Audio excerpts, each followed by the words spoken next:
Hey loves, welcome back to my channel. And today guys, I'll be checking out Donald Trump Jr. on The View, and I'm excited for this. And without much ado, let's see what this video is all about. Joy, you've worn blackface because he's an outspoken guy. Not a MAGA rally, okay? All right, well, there you have it. This is not a MAGA rally. In this clip, you're going to see Joy Behar and Whoopi Goldberg absolutely lose it when a few people in their crowd clap when Don Trump says some things that they don't support.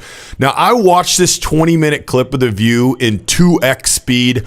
Highly suggest nobody does that, and you don't have to do it, because I'm going to show you the highlights in this. But more importantly, at the end, Don Trump Jr. uses a social strategy where he calls out a few things in the past of Behar and Whoopi Goldberg as a social maneuver. So I'm going to show you what happens to this, but also break down the social maneuver so you can understand what's going on. So let's start this clip here. If we're going to have the conversation about the outrage about whistleblowers, you work with CBS, though. You work with CBS to out a whistleblower. I'm going to ask one question. I'm going to ask one question. Can we stick to? No, but you work with them.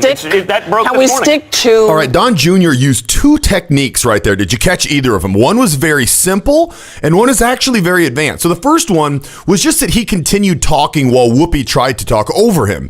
In any interaction, when somebody successfully stops you from speaking by talking over you, they display higher status. They came in and had the authority to get you to stop. Now, in an interaction like this, when a lot of people are talking over people, you're going to have that happen.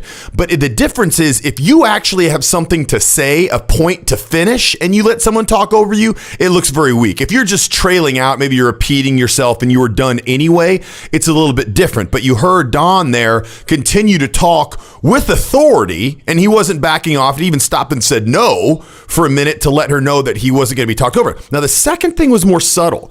So Whoopi was not only trying to talk over him, but get his attention by talking over him.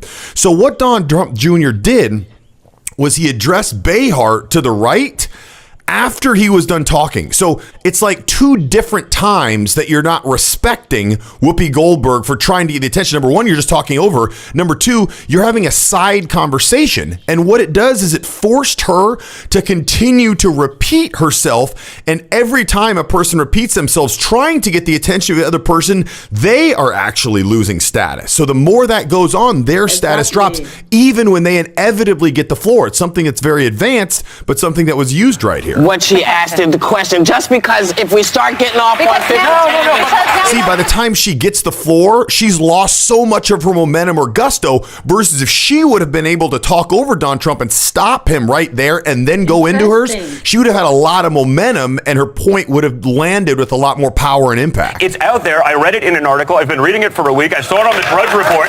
Like, this is not some secret, but to then say, because it's Donald Trump Jr., because he's an outspoken guy, why was there no outrage? Okay, did you see that right there? That is very telling. Didn't that seem kind of weird and out of place? Listen, this is not a MAGA rally, okay? Why was there no? She says this is not a MAGA rally because people clapped when Don said his piece. So they obviously have fans of Don Trump in the crowd, right?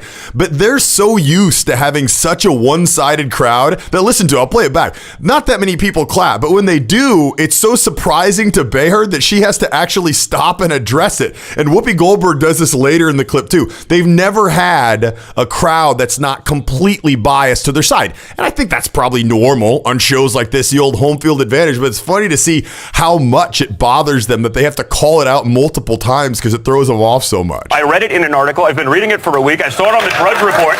Like, this is not some secret, but to then say, because it's Donald Trump Jr., because he's an outspoken guy, to then create... It's not a very big clap. It's like three people clapping and she loses it. By a vicious left that's running a one-sided chant thing. By Adam Schiff, who's doing a one-sided thing.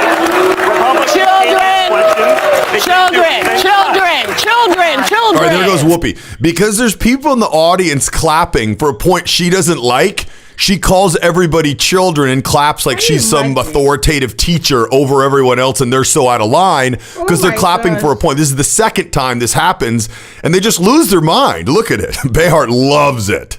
Stop your Stop yourselves, because you're clapping for a point that she doesn't like. Nice. That whatever outlet Abby, released it. let's not kid ourselves. But the name has been out there for 5 days. But that doesn't make it right. But nevertheless, But Abby, you guys, ABC is right now. Right. Now, one of the things that I don't think Trump and his girlfriend did well is she tries to talk over him quite a bit, and they just didn't find a good balance. So much of the time, they're both talking. So they should have communicated before and said, okay, I'm going to lead this part, you're going to lead this part. One person is just going to lead, and the other person is going to kind of come in and fill when they need a little help. But I don't feel like that communication was good there. It definitely wasn't a nice 1-2 punch, in my opinion. You can see these little examples here where I don't think it was helpful to have two people, even though they were on the same side. I don't think it was executed that well. We don't want to have a country like that. Do you understand We've that? all They done don't like things. the vessel or the Samaritan, so they tweet. See, there he actually had to stop her himself. Or the Samaritan, so they tweet. But nevertheless, look at the result. We've all done things that we regret. I mean, if we're talking about bringing a discourse down,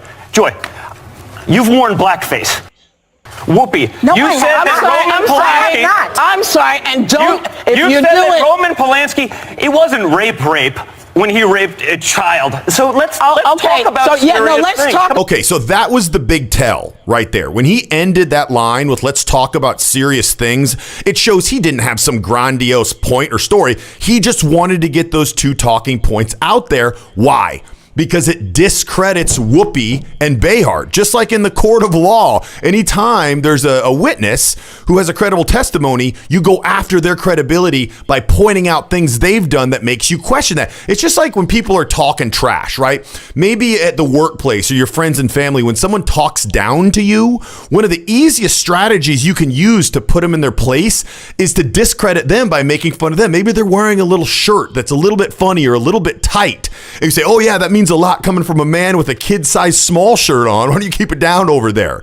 It's a classic strategy, and it's very important because if people talk down to you or make fun of you, I don't care where it is, in the workplace, in the schoolyard, with your friends and family, it lowers your status when you're not able to defend yourself and come up with quick and snappy things to come back and put them in their place so they don't want to talk down to you. I don't have time in this video to teach too much about that, but I have a separate YouTube video. You can touch or click right here, and I'll teach you an easy way. It's a system that you can always have something quick and witty to say anytime anyone tries to put you down. Such an interesting one. Like, this was such a battleground. I don't think I have ever watch any heated argument on The View as this.